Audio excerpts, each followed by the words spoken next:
You must let me out. Give me a chance to avenge my death. Her fingers trembled as she lifted her hand and pressed it against the glass. Instantly, a force pulled her in. The city of Lagos never slept. Neither did Mr. Olu Olabode. A ruthless aristocrat, he was relentless in his pursuit of wealth, power, and status. He worked harder than most, outmaneuvering competitors with an almost obsessive drive for perfection. His empire was built on ambition, and he ensured that nothing stood in his way. But no matter how carefully one builds an empire, a single crack can bring everything crumbling down. And Mr. Olu was about to face the one event that would shatter his perfect world beyond repair. It was a bright and sunny afternoon when Mr. Olu found himself standing in a private hospital room, staring at the fragile, swaddled figures before him. His wife, Fumi, had just given birth to twin girls, 2 daughters who should have filled him with pride. But instead, his face remained cold, unreadable. You must let me out. Give me a chance to avenge my death. Her fingers trembled as she lifted her hand and pressed it against the glass. Instantly, a force pulled her in. The city of Lagos never slept. Neither did Mr. Olu Olabode. A ruthless aristocrat, he was relentless in his pursuit of wealth, power, and status. He worked harder than most, outmaneuvering competitors with an almost obsessive drive for perfection. His empire was built on ambition, and he ensured that nothing stood in his way. But no matter how carefully one builds an empire, a single crack can bring everything crumbling down. And Mr. Olu was about to face the one event that would shatter his perfect world beyond repair. It was a bright and sunny afternoon when Mr. Olu found himself standing in a private hospital room, staring at the fragile, swaddled figures before him. His wife, Fumi, had just given birth to twin girls, 2 daughters who should have filled him with pride. But instead, his face remained cold, unreadable. Mr. Olu, there was a complication, the doctor had told him. One of the twins suffered severe brain damage. She will be a special needs child for the rest of her life. Mr. Olu was mortified. This child was going to be an imbecile, a defect, a stain in the perfect world he had worked so hard to create. His stomach churned. This was not the future he had envisioned. He had spent years sculpting a flawless life, a dynasty built on excellence. And now he was expected to father an imbecile, to raise a child who would be nothing but a burden. He would not allow it. With a hardened resolve, Mr. Olu scooped up the helpless infant. Without a word, without hesitation, he turned and walked out of the hospital. No one questioned him. Why would they? He was her father.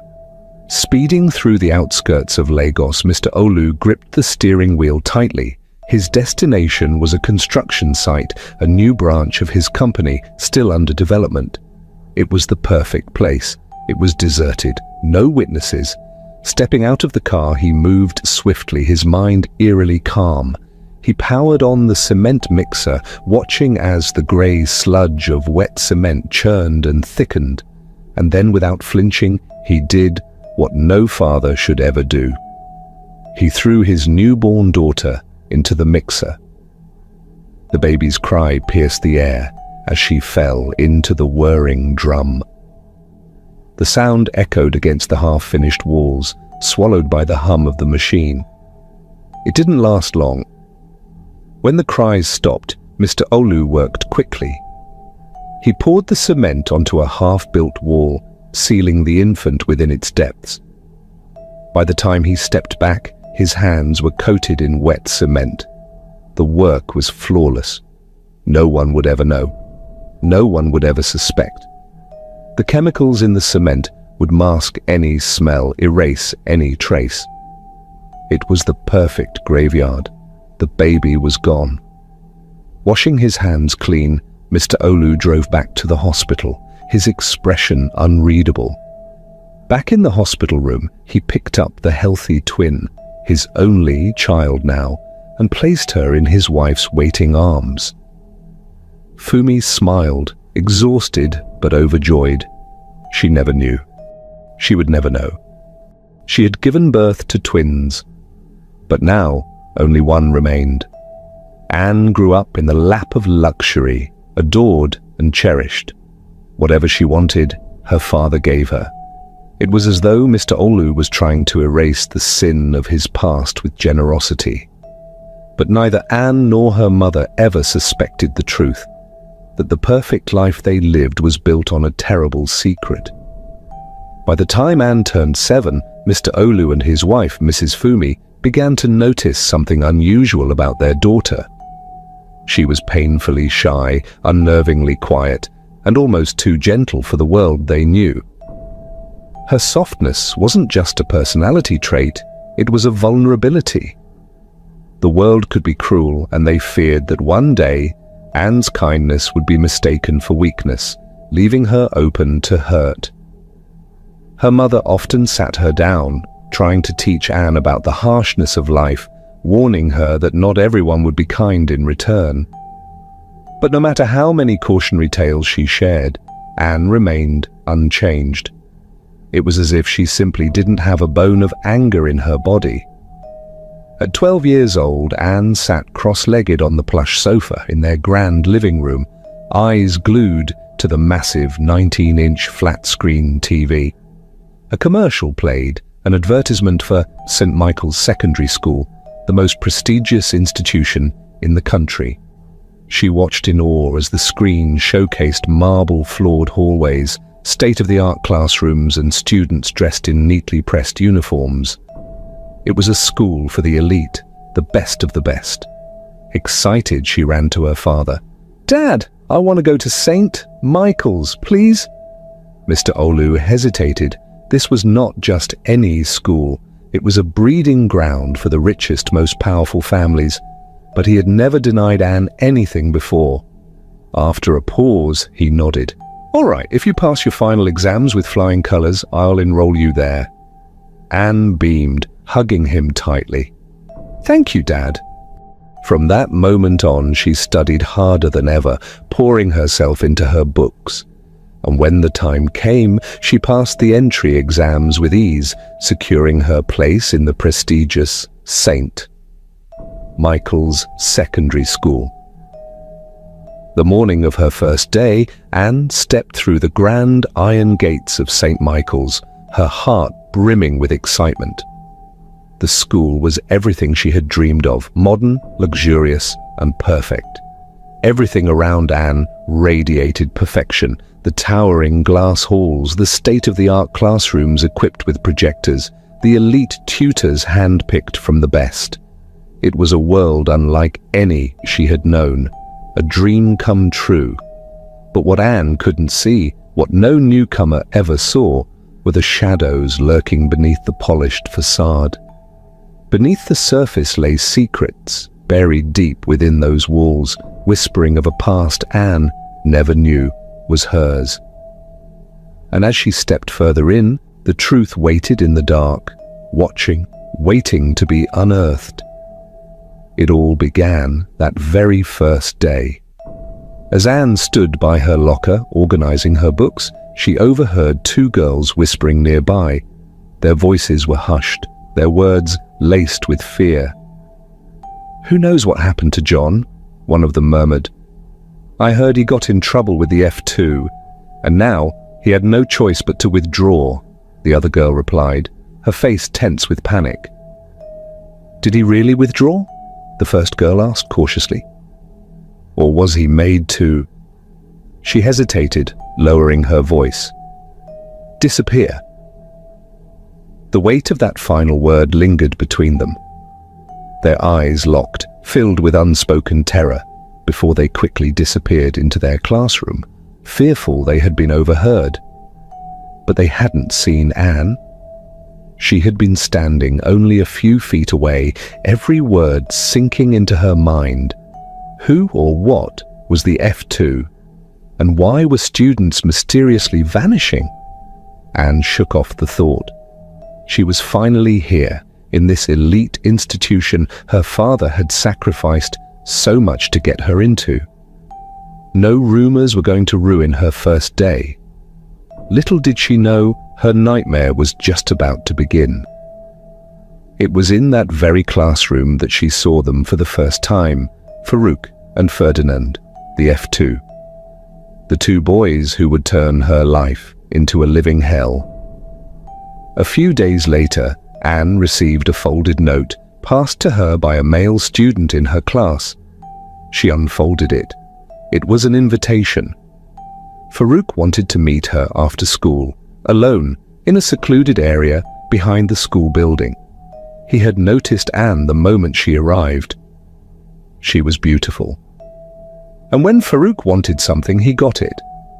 Anne ignored the letter. She was here to study, to make her father proud, not to get caught up in distractions. But in this school, saying no to Farouk was a mistake.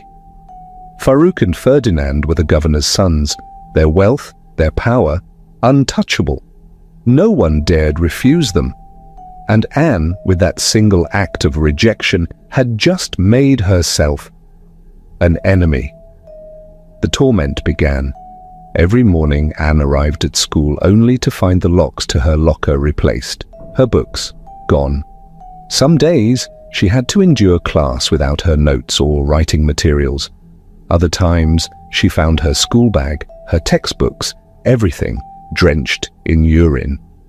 But through it all, she never fought back, never complained, never told a soul. At home, when her parents asked how school was, Anne forced a smile. "It's great," she would say. She couldn't bear to tell her father that the place he had paid a fortune for was suffocating her. She convinced herself it would pass, that one day Farouk and Ferdinand would grow tired and leave her alone. She hoped that the torment would stop, but it didn't. It only got worse. The bullies grew bolder, and Anne's silence made Farouk and Ferdinand even more fearless. And then, one late afternoon, it happened. After sports practice, Anne was in the girls' dressing room, changing back into her uniform. The space was quiet, empty. Then the door creaked open. Two boys stepped inside. Anne froze, clutching her shirt. Boys weren't allowed in here. "What are you doing here?" she demanded. They didn't answer, they just stood there, watching. Then, one by one, they began unbuckling their trousers. Anne's breath caught in her throat. A sickening realization hit her all at once. They weren't here by mistake.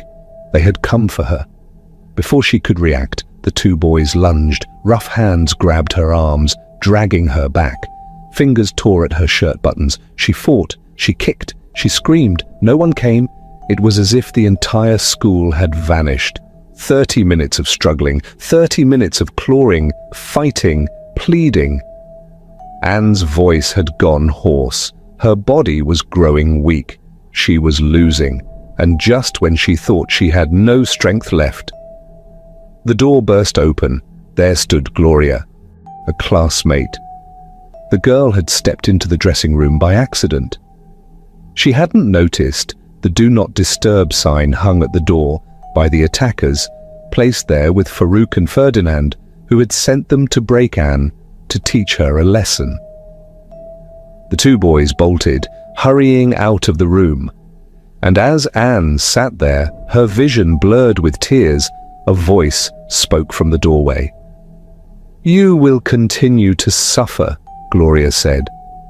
Anne looked up at her through tear-streaked eyes, still trying to steady her trembling body. Confusion clouded her expression. "What do you mean?" she asked, her voice barely above a breath. It was the first time Gloria had spoken directly to her, and yet her words sent a chill through Anne's spine. Gloria's expression was unreadable. "You can't win against the F2, Farouk and Ferdinand. You have to give in to their demands or they will make your time here a living hell, and they won't stop. Not until you either withdraw from this school or expel yourself. You won't survive their torment. You either give in or leave St. Michael's Secondary School. Anne's confusion deepened. What do you mean, expel myself? She asked, her voice laced with disbelief. Gloria's words sounded foreign, unreal, like something out of a nightmare she couldn't wake up from. Gloria sighed, shaking her head. Farouk's father, the governor, is the true owner of this school, but that's a secret not known to the public. That's why you can't report Farouk or his cousin Ferdinand to anyone. Not to the principal, not to the authorities, not to anyone. John tried once, but his end was tragic. Anne stiffened. Gloria's voice dropped lower. Fighting the F2 is like fighting the law. They tormented John until he withdrew from this school. And then he disappeared, just like the others before him. Anyone who crosses the F2 always disappears from this school. Always. The last was John, and you don't want to be next. Gloria's words sliced through Anne's heart like a blade. Farouk and Ferdinand are far more dangerous and ruthless than you think, Gloria continued. You were lucky today, but next time you might not be. I'm only giving you advice. If you want to stay in St. Michael's Secondary School, you must give them what they want. With that, Gloria stood abruptly, glancing around before walking away, leaving Anne frozen in place. During lunch break, Anne sat alone in the cafeteria, staring at her untouched food, her body trembling. She could still feel their hands grabbing her, still hear the terrifying words Gloria had spoken. And then, as if the humiliation she had suffered earlier wasn't enough, the nightmare continued. Farouk and Ferdinand strolled towards Anne, their faces twisted with cruel amusement. They didn't just sit. They surrounded her. They began with insults. You think you're special? Farouk sneered, pointing mockingly at her. You think you're the most beautiful girl in this school?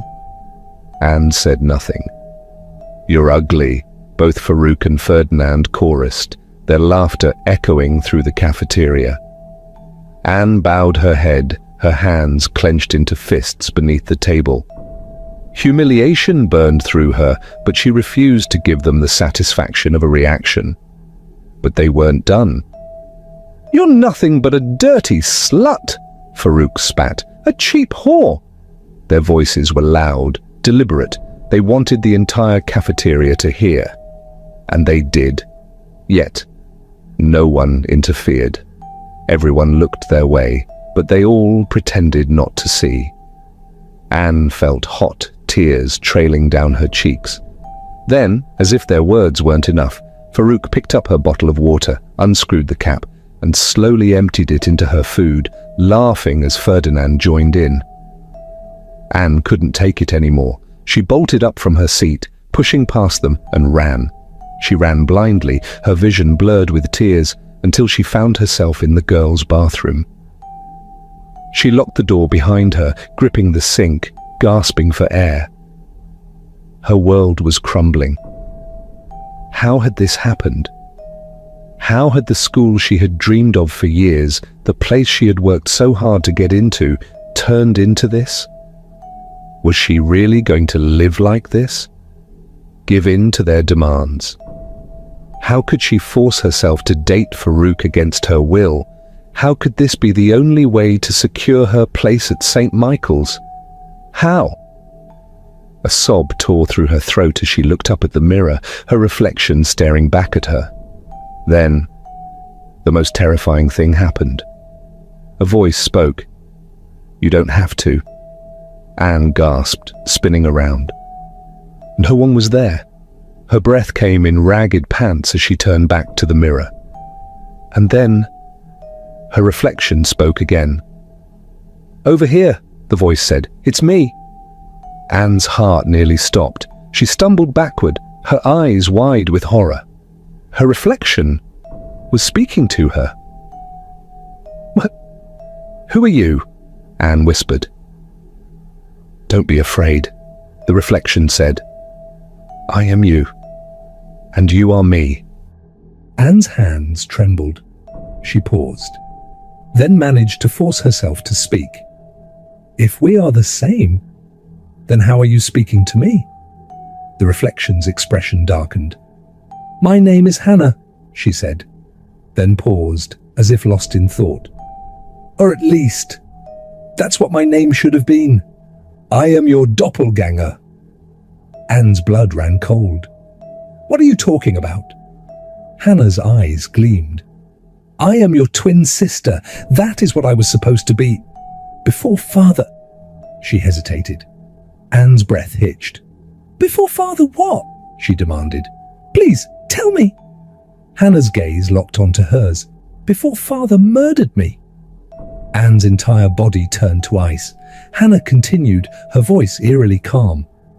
He buried me alive as a baby, and I never had the chance to live. But I found a way to survive. I lived inside of you, hidden in the darkest corners of your mind. We came into this world together, and a part of me remained with you, even after my death. That's why you're so quiet, because I was the feisty one. Anne's stomach churned. Her hands flew to her mouth as tears spilled down her cheeks. Her father, the man she had loved, the man she had trusted, had murdered her sister. For years, she had lived a life of love, luxury, while Hannah had suffered in darkness, alone. How do I make it up to you? Anne asked, her voice breaking. How do we fix this?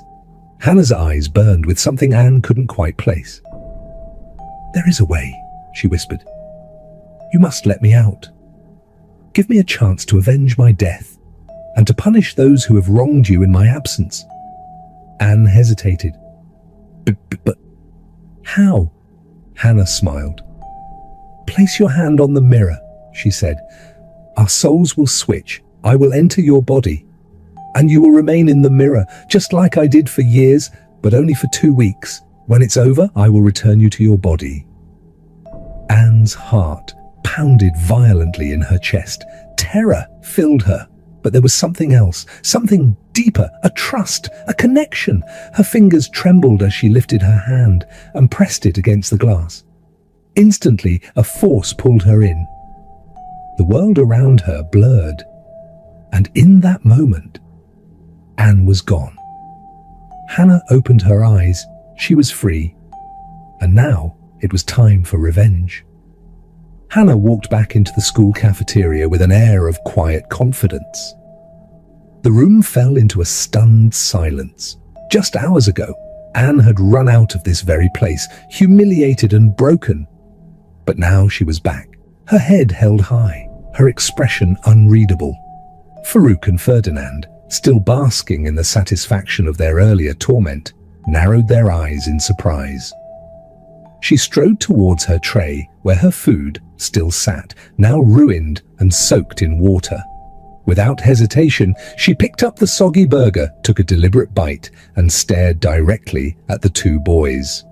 The cafeteria watched in eerie silence, the tension thick in the air. Farouk leaned toward Ferdinand. She wants to fight, he muttered under his breath, smirking. She has no idea who she's messing with. But what he didn't realize was that he wasn't looking at Anne. He was staring into the eyes of his own downfall. That night, Hannah sat in Anne's room for the first time, crafting a meticulous plan, a plan that would bring the truth to light and expose the man who had stolen her life. Justice was coming. The next morning, Hannah paid a visit to Mr. Olu's office, posing as Anne, his perfect, obedient daughter. She smiled sweetly, claiming she wanted to spend the day bonding with him. Her father, pleased by her sudden interest, welcomed her warmly. When he stepped out to use the restroom, Hannah sprang into action. She retrieved a tiny recording device from her pocket and carefully placed it inside the old typewriter that sat idly on her father's desk. By the time Mr. Olu returned, the trap was set. He had no idea that the daughter he had buried long ago was now sitting in front of him, playing a game he could never win. Later that evening, Hannah sat alone in Anne's room, her fingers hovering over her phone as she watched the recorded footage. The screen flickered, showing her father inside his office, his hands roaming over his secretary as they tangled in a heated romance. A slow, chilling smile spread across Hannah's lips. Everything was falling into place. The next evening, as the family gathered in the living room for their usual television time, Hannah made her move. "I found a great romantic movie," she said casually. "I thought you and Mum might enjoy watching it together." Mrs. Fumi, unsuspecting, smiled warmly. "That's thoughtful of you, dear." Mr. Olu, oblivious to what was coming, gave an approving nod. Hannah connected her phone to the massive 16-inch television and excused herself, claiming she needed something from her room. Once inside, she locked the door behind her and pressed play. The moment the video started, the atmosphere in the living room shifted. The air grew heavy as the screen displayed Mr. Olu's unmistakable face, locked in a passionate affair with his secretary. The sound of his voice, the murmurs of seduction, the undeniable betrayal, it all played in excruciating clarity.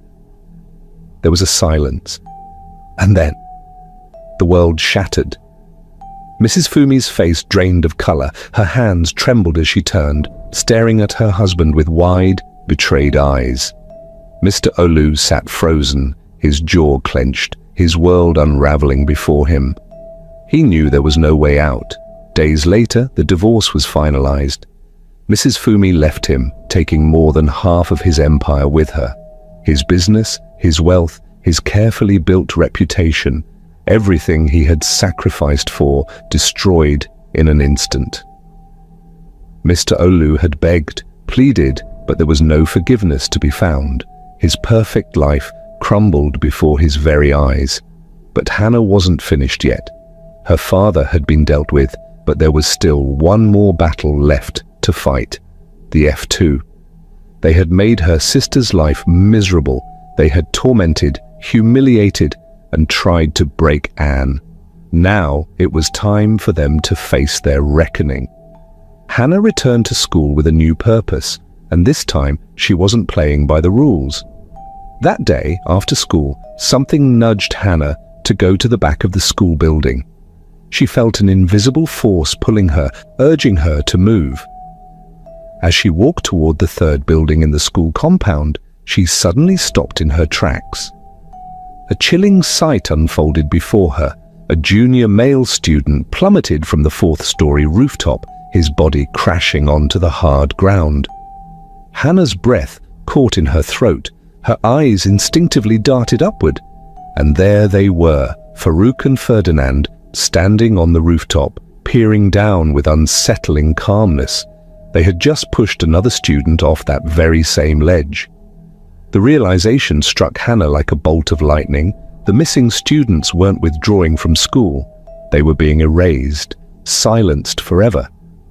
The F2 weren't just bullies, they were something far worse.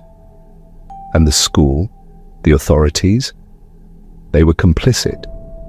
They covered it all up, hiding the truth from parents, from the media, from the world. As she stared at Farouk and Ferdinand, Hannah was able to see into their past because she was neither flesh nor spirit. She saw beyond the surface. She could hear the thoughts of the living. That was how she uncovered her father's secret affair. That was how she now knew Farouk and Ferdinand's darkest secrets. And that was how she knew what had truly happened to John. Farouk and Ferdinand's eyes locked onto her. They saw Anne standing there, wide-eyed, witnessing their crime. But they weren't afraid. Why would they be? It was just Anne, the timid girl who barely spoke, who shrank in their presence, who wouldn't dare challenge them. They gave her a cold, warning glare before turning away. There was no need to rush, because she was next, except they had no idea. The girl standing there was not Anne. Hannah was faster. She was smarter. She knew their every move before they made it. And she knew that reporting Farouk and Ferdinand to the school, or even the police, would be futile. The authorities were on the payroll of the governor, Farouk's father. They would bury the truth just like they buried those students. So Hannah devised a different plan. That very evening, she slipped like a spirit into the head teacher's office, moving like a shadow, unseen and unheard. The head teacher would soon delete the security footage, just as he had done with all the others. But Hannah was faster. Using her magic, she bypassed the system's security password. She extracted the footage and vanished into the night. The next morning, Farouk and Ferdinand prepared to strike. They were ready to make Anne disappear, just like the others. But when they arrived at school, they were met with a horror they never saw coming. As classes commenced, Hannah executed her plan. She created a secret social media account, anonymous, untraceable. Then, with the press of a button, she unleashed the truth. The footage of Farouk and Ferdinand shoving the student off the rooftop spread like wildfire. YouTube, TikTok, Instagram, Facebook, every platform imaginable. The nation erupted. The story wasn't just about two boys anymore. It was a battle between the state government and the entire country. The F2 never saw it coming. And the worst part? The account that leaked the video was already deleted. All eyes turned on the head teacher. It was him alone who had access to the school's CCTV data.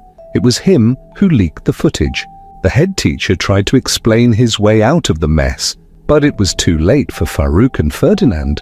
Millions had saved the footage, making the entire city into a witness of the cruelty that took place at St. Michael's Secondary School.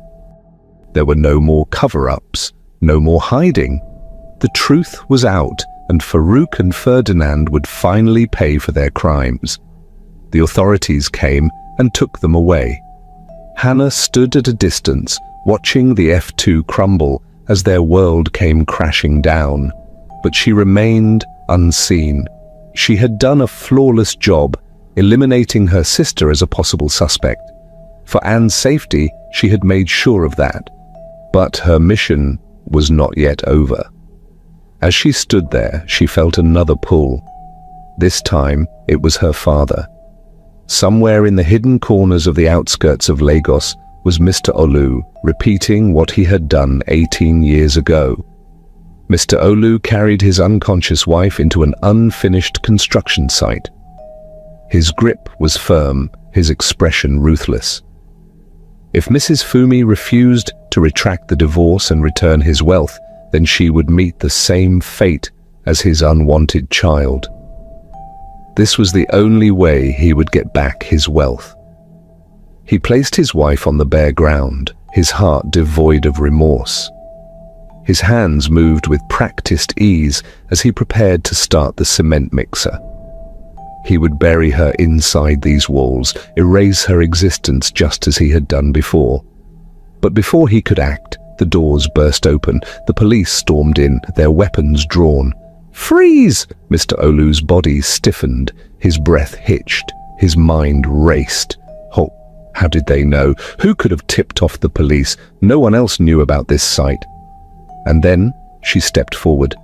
"That's him," Hannah said, her voice clear and unwavering. "That's the murderer." Mr. Olu's world tilted. He stared at the girl before him. Anne! His daughter, his own daughter, had betrayed him like this. "Anne, how could you?" Mr. Olu bellowed, his voice laced with fury. "I am your father. I protected you. I gave you everything. How can you do this to me?" Hannah's eyes burned with rage. "You protected Anne." Her voice was sharp, cutting through the silence like a blade. "But you buried me alive, and now I will do the same to you." She turned to the officers. "Take him away." Mr. Olu fell silent. The weight of Anne's words suffocated him. How did she know? Who told her? Why was she speaking as though... The officers grabbed him, securing the handcuffs around his wrists. As they dragged him away, Mr. Olu turned one last time to look at his daughter. His eyes, once filled with power and arrogance, now held only confusion and fear. "Who are you?" he whispered. Hannah met his gaze, her lips curling into a cold, knowing smile. "I am the resurrection of your worst nightmare." And that was the last time she ever saw her monstrous father again. Anne and Mrs. Fumi stood over Hannah's grave, the weight of the past pressing down on them. No amount of sorrow could undo what had been done. No amount of regret could bring Hannah back. But at least now the truth was no longer buried beneath concrete and lies.